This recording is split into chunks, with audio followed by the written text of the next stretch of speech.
Alaska Democrat lawmaker resigns after being accused of attacking woman. After media mogul Harvey Weinstein was exposed as a perverted monster by his 84 unfortunate accusers, women and men everywhere felt empowered to call out their own tormentors. The latest reprobate to be exposed for seriously abusing a woman is Alaska Democrat Rep. Zach Fansler, who announced his resignation on Friday from the House floor amid allegations that he assaulted a woman after a night of drinking in January. Caught red-handed, Fansler was reluctant to relinquish his position within the state legislature and initially denied the allegations, but text messages preserved by the victim that were published by Juneau Empire tell a different story. After the woman, a political staffer known in Democratic circles who has otherwise not been identified, informed Fansler that their ongoing relationship was over, he apologized for what he called his BDSM kink. "I will keep my distance and be respectful tonight and whenever," Fansler wrote to the woman in one message. "You write about my drinking and the kink. I am embarrassed and ashamed of myself. Please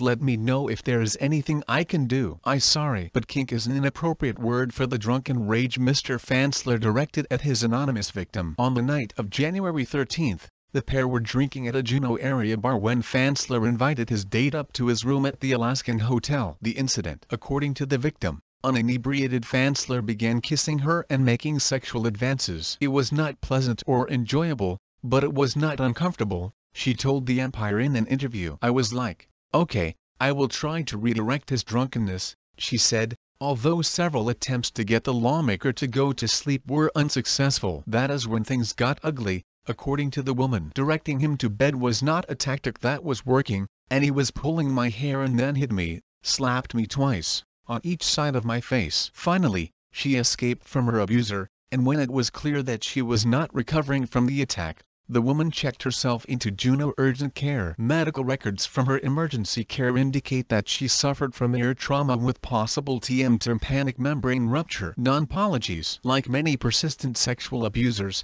Fansler suffers from a troubling inability to see that he was doing harm to his victims. Referring to his atrocious assault as BDSM kink implies that he believes that his victims somehow enjoyed being slapped.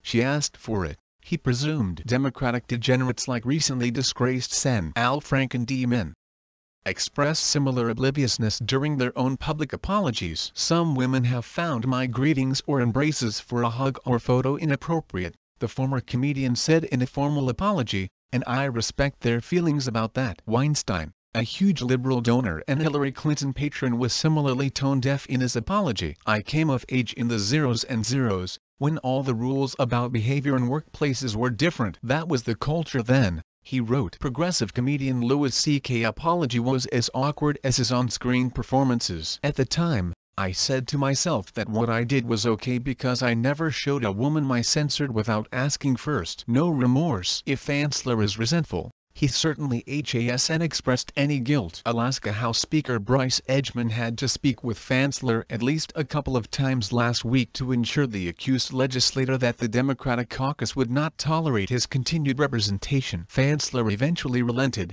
announcing his resignation on Friday in front of his House colleagues. Officials have already found new jobs for Fansler's staff and demanded that he turn in his office keys. Fansler is the second Alaska Democrat in 2 months to resign under disgrace for circumstances related to sexual improprieties. In December, Dean Westlake of Kotzebue was forced to quit after female aides accused him of unwanted touching and making lewd, sexually perverse comments. As the allegations against Westlake surfaced, local news media were preparing a report on a child Westlake fathered with a 16-year-old girl in 1988, when he was almost twice that age. State laws at the time prohibited sexual contact with a minor, although Westlake was never prosecuted. Westlake apology: "As recent allegations of my behavior have superseded discussions about my constituents, my ability to serve them has been diminished. Will these legislators ever hold themselves accountable? We are on holding our breath."